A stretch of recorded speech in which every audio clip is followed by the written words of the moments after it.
quand on met en place des tâches, on va évaluer des performances. Le problème, et je vais venir à ma question très vite, le problème c'est que c'est l'institution qui nous demande de faire ça. La charte des programmes donne une définition des compétences. Et sa définition, c'est liste de tâches que l'élève devrait être capable d'accomplir. C'est-à-dire, c'est une anti-définition. C'est pas ça des compétences fondamentalement. C'est pas une liste de tâches, on est d'accord. Donc, question.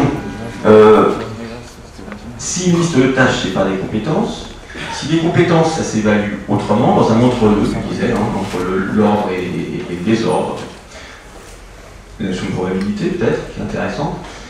Et tu parlais dans certains de tes articles d'un domaine social. Où est-ce que tu mets le curseur? Parce que là, on est soit dans de la régression à l'infini, on part des systèmes solaires et puis on descend à la cellule. Alors où est-ce que tu mets le curseur pour évaluer, estimer, enseigner, maîtriser des compétences? C'est l'APSA, c'est pas la tâche, c'est l'APSA, c'est une famille d'APSA. Voilà. Où est-ce que tu mettrais le curseur pour qu'un enseignant et que les élèves sachent grosso modo dans quel domaine social, dans quel type de compétences ils sont. Le tout ne soit pas dans le tout, pour le dire vite. Déjà une première réponse rapide à la première partie. Il y a un truc que je dis souvent à mes étudiants, lors de la rafle du Veldiv, il y a des gens qui ont décidé d'appliquer la règle, donc d'arrêter les juifs et de les foutre dans les bus. Puis il y a d'autres gendarmes qui, quand ils tapaient une fois et qu'il n'y avait pas de réponse, ils passaient leur chemin, ou ils n'allaient pas dans la chambre du fond. Je pense que être compétent, et là Pernoud le dit clairement, c'est aussi être capable de juger de la pertinence de la règle et de son applicabilité. Je fais ou je ne fais pas, si c'est inné que je ne fais pas. Et être un enseignant compétent, c'est aussi peut-être dire la charte des programmes d'école. Des programmes d'école aussi, et je ne vais pas faire ça. Alors, le côté, je suis fonctionnaire, j'applique, cascaboulon, non, et on ne forme pas à l'heure actuelle les enseignants à master bac plus 5 pour qu'ils soient de simples applicateurs de procédures qui ont été décidées par des énarques incapables du ministère. Premier niveau de la réponse. Deuxièmement, quel est le niveau de définition des compétences? Nous, on dit pratique sociale de référence, je dirais que c'est le niveau le plus élevé. La compétence, c'est le métier, donc je dirais que la compétence, oui, c'est la compétence du handballeur, c'est la compétence du gymnaste, mais on est à l'école.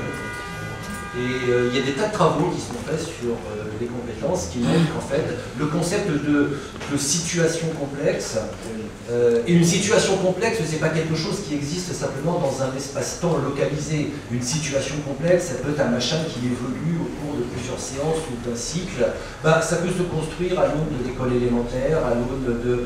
Gérard donne des exemples superbes, les gamins qui doivent se débrouiller pour convaincre le directeur de l'école de permettre d'organiser une sortie. Pour des gamins d'école élémentaire, c'est une situation complexe.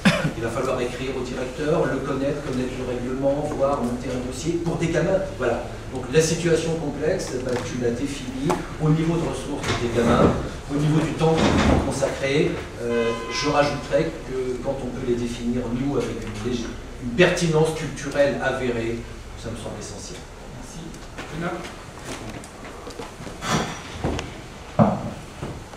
Bonjour. Je voulais intervenir, j'étais d'accord avec vous sur le fait que les professeurs de PS en général, je suis professeur de PS remplaçant en fait, je suis pas titulaire du CAPES, mais j'ai beaucoup regardé en fait des collègues et puis moi-même je me suis retrouvé en difficulté sur des activités que je maîtrisais mal. Et en fait, je suis d'accord pour dire que c'est un petit peu... comment dire, c'est un peu une... Enfin, c'est vrai que... comment dire, certains enseignants maîtrisent mal les activités et c'est peut-être ce qui fait que les élèves n'adhèrent pas totalement aussi en EPS souvent. Il y a une question par rapport à ta... Pas de question, non, c'était juste pour dire que je rejoignais monsieur Patrick. Oui, moi je voudrais malheureusement, et sans vouloir vous froisser, vous reparler des textes, mais pour aller dans le sens. Il est fait référence dans le socle commun à la tâche complexe. Je ne vais pas en redonner la définition, mais ça va, me semble-t-il, sauf erreur, complètement dans le sens que vous avez développé, c'est-à-dire une tâche qui permettrait à l'élève dans un milieu nouveau, inconnu, à reproduire une forme d'expertise qu'il aurait acquis auparavant dans des routines instituées, enfin, répétées, etc. Donc l'élève est capable de s'adapter et de mobiliser un certain nombre de ressources pour trouver la solution à une situation nouvelle, mais qui rentre dans le cadre des apprentissages donc acquis. Donc quelque part, moi ça me rassure parce que je me dis que les programmes ne sont pas si idiots que ça sur ce point et qu'ils ont pris en compte cette notion de simplicité.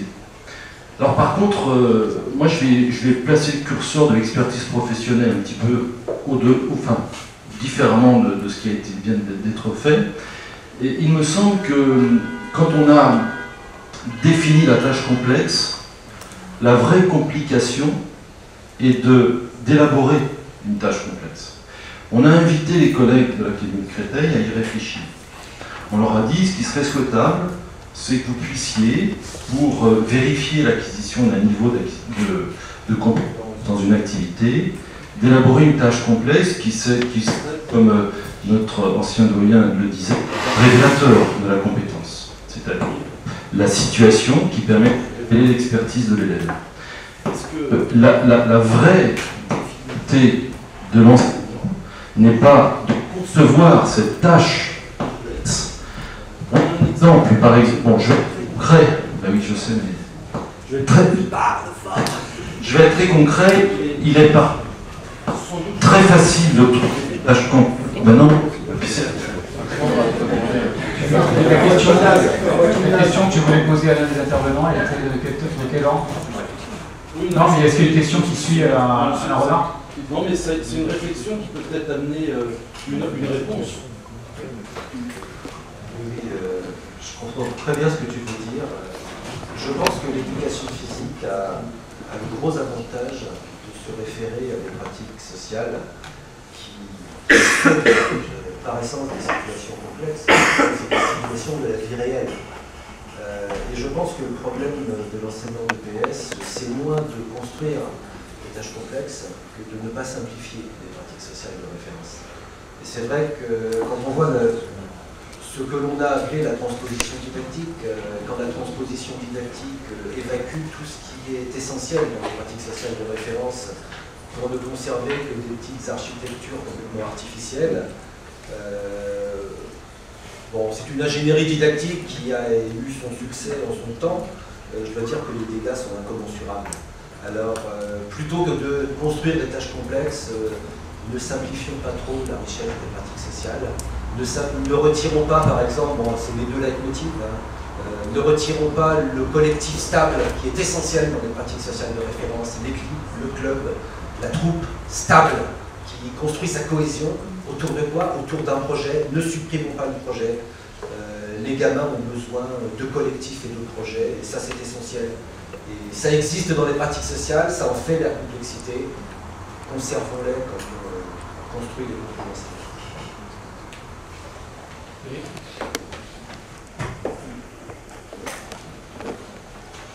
Je suis d'accord sur le principe de construction des séances d'éducation physique sur un cycle long. Mais justement, pourquoi le cycle long simplement sur une stabilisation? Quand à un moment donné tu défendais, et là c'est vraiment pour échanger, quand tu défendais l'éducation par le sport, qui a déjà été fait dans les années précédentes, c'est de se dire quelque part tu réduisais, quand tu parlais du monde social, culturel, tu réduis en fait le potentiel culturel dans un cursus parce que c'était réduire à quelques pratiques. Pourquoi forcément un cycle d'apprentissage très long, même si on sait que bien sûr que pour stabiliser l'apprentissage, il vaut mieux répéter, mais parfois il y a des situations où en fonction justement de ce qu'on recherche auprès des élèves, une ou deux séances peuvent suffire. Tout dépend de la situation. Si dans une pratique sociale reconnue, avec une affiliation au club, alors jusqu'en 2009, la casquette scientifique, mais en 2009 j'étais encore directeur sportif dans un club de région parisienne, l'affiliation au club, je ne la trouvais pas vraiment. Hein. C'est-à-dire qu'on changeait de club, on est plutôt dans un monde du zapping, on va là où il y a de l'argent, quand on voit cette référence culturelle de certains joueurs de football, de handball, etc., est-ce que vraiment c'est un modèle stabilisant pour des jeunes en formation? Donc je pense qu'il ne faut pas rester sur cet aspect culturel en se disant voilà ce qui se fait en dehors. Bien sûr, c'est une référence qui est intéressante, mais pourquoi se polariser là-dessus? Moi, pour reprendre l'adaptabilité, je préfère dire que mes élèves, par exemple, sont en situation d'opposition et de coopération avec un échange de balles. Et là, qu'importe un petit peu le flacon, tant qu'on arrive justement à une compétence qui est de savoir s'opposer, savoir construire une opposition collective d'affrontement. Et là, je préfère varier les différentes pratiques, pourquoi pas sur un cycle long, plutôt que rester sur un cycle long où on aura jusqu'en terminale justement toujours des débutants. Je préfère qu'ils varient pour jouer sur la plasticité, justement la flexibilité, et aller sur l'adaptabilité. Parce qu'on ne peut pas, il faut être quand même au courant, nous avons très peu de séances avec les élèves en EPS. Donc je pense que les enfermer dans une pratique sociale culturellement reconnue pour in fine être efficace, même un cycle long, pour l'instant en tout cas, on n'a pas réussi à trouver une solution. Donc je pense que varier le patrimoine culturel pour atteindre une compétence et jouer sur l'adaptabilité, je gagne sur les deux pans. Un, toujours s'adapter à s'adapter. Deux, varier le patrimoine culturel. Et là, je pense que je réponds déjà à deux enjeux, deux objectifs, justement, de l'éducation physique et sportive. Je ne crois pas à rester comme ça sur un modèle de vertu passéiste pour moi du sportif. Et là, je te parle bien sûr des sports qui faisaient référence au football. Y a-t-il une autre question, à moins que Didier veuille rebondir sur le propos? Pas de question? Alors, si, juste un truc rapide. J'ai beau être un scientifique, à un moment donné, j'ai des options qui sont des options philosophiques, idéologiques. J'estime, avec un certain nombre d'autres personnes, que ce qui fonde l'enseignement, c'est la confrontation des objets culturels. C'est un principe. On s'éduque en essayant de s'approprier les produits de la culture, donc, que je considère comme les marques du génie humain. Donc je considère tout à fait normal que la littérature soit la confrontation à Chateaubriand, Verlaine, Victor Hugo. Ça ne peut être que cela pour moi. Je conçois tout à fait, en effet, que les mathématiques, c'est la confrontation aux grands théorèmes que les grands savants ont construits. Et voilà, et pour moi, l'éducation physique est nécessairement une éducation sportive, au sens large. Mais dans le concept de sport education tel que le développe Simone Taft, c'est-à-dire on est face à une pratique sociale. Alors, la pratique sociale peut être compétitive, artistique, et autres. Le problème n'est pas là, mais on va chercher la compétence. Alors après, il y a deux options. L'option de l'adaptabilité, mais à mon avis, l'adaptabilité passe par le papillonnage.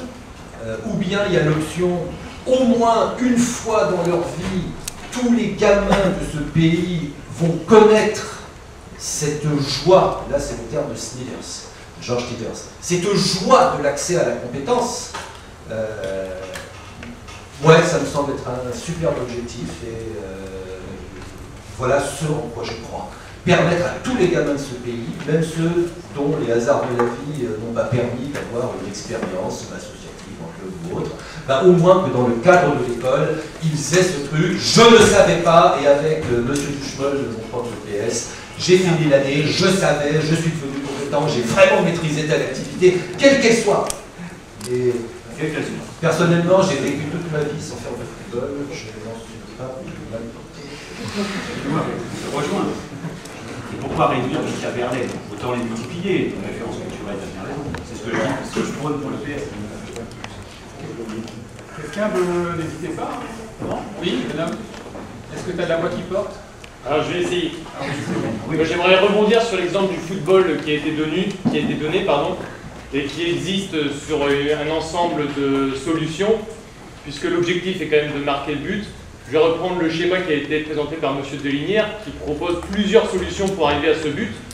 Le fait que le football soit un sport très représenté culturellement, les sportifs de haut niveau ont déjà sélectionné une voie, une solution parmi les différentes solutions qui se proposent pour aller jusqu'au but. Donc finalement, les élèves qu'on a en cours sont généralement plus dans la reproduction de la solution qui a été trouvée dans le haut niveau, plutôt que par justement une sorte de recherche de ces solutions. Enfin, en tout cas, c'est moi l'avis que j'en ai. Du coup, on sort un petit peu de cette complexité lorsqu'on tente de faire pratiquer du football à des élèves. Et j'ai l'impression que c'est chose récurrente sur beaucoup d'activités sportives très médiatisées. Du coup, ça passerait par l'émergence de jeux traditionnels, la notion de compétence et la complexité, jeux traditionnels qui sont très peu représentés culturellement.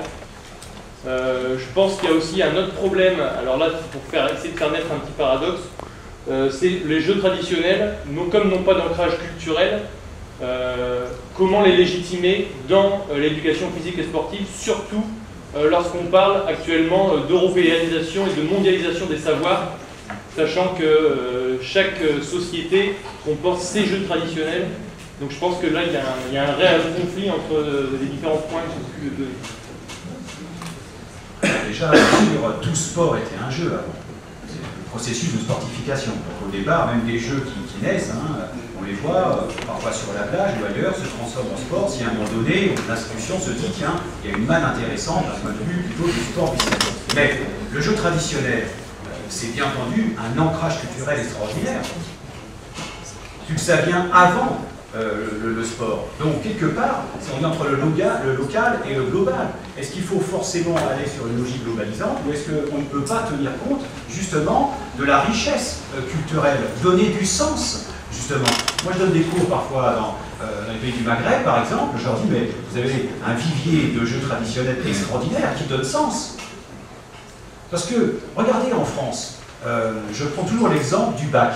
Un breton, pour donner sens justement à ces apprentissages, peut passer le bac en langue bretonne. Eh bien, de la conduite verbale à la conduite motrice, il n'y a qu'un pas que je vais passer, c'est-à-dire qu'il y a des richesses locales, régionales. Il ne faut surtout pas que ça disparaisse. Donc voilà pourquoi, quand je prône justement une activité pour la compétence 3 d'adaptabilité, c'est de raisonner aussi bien sur les pratiques institutionnelles, je ne suis pas contre, je suis même tout contre, mais surtout aussi de partager avec d'autres pratiques. C'est ça pour moi le vivier culturel. Je suis avec Verlaine et autres consorts, mais je peux aussi leur faire connaître des essayistes. C'est ça aussi la culture pour moi. C'est pas simplement ce qui est que reconnu. Moi je suis pour les pratiques sociales reconnues, bien entendu, et après ça dépend. Moi quand j'ai des collègues qui sont profs dans les aides, j'en suis au 4e mémoire cette année avec des profs qui vont passer en Master 2 qui ont dit même un match de volley dégénère. Donc voilà, dans des quartiers difficiles. Donc je dis à un moment donné, pourquoi après didactiser une activité qui n'a même plus sens?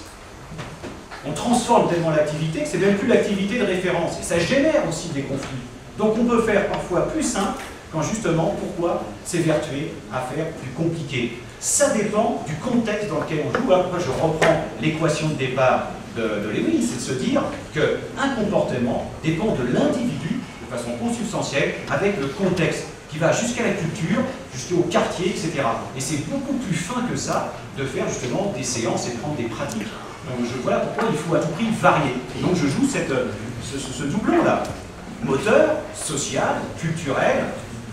Voilà pourquoi il faut défendre aussi les jeux et les sports, mais jamais j'inhibe un type de jeu par rapport à un autre type de jeu sportif.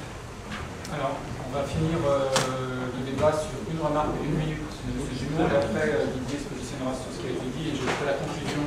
Très bref. C'est une question que j'aimerais poser par rapport à la classification. La classification des activités, c'est toujours un débat très ouvert. N'y a-t-il pas justement dans les programmes qui traversent 5 classes d'expérience, 5 terrains spécifiques d'adaptabilité des conduites? C'est-à-dire que l'élève, à l'intérieur d'une compétence, ne va pas être dans un milieu particulier, où il va faire appel de façon particulière à un certain nombre de ressources qu'il va devoir combiner pour s'adapter à une situation particulière dans la compétence propre. Une, par exemple. Donc toi, tu pars sur d'autres thématiques. Moi, je remonte d'un cran.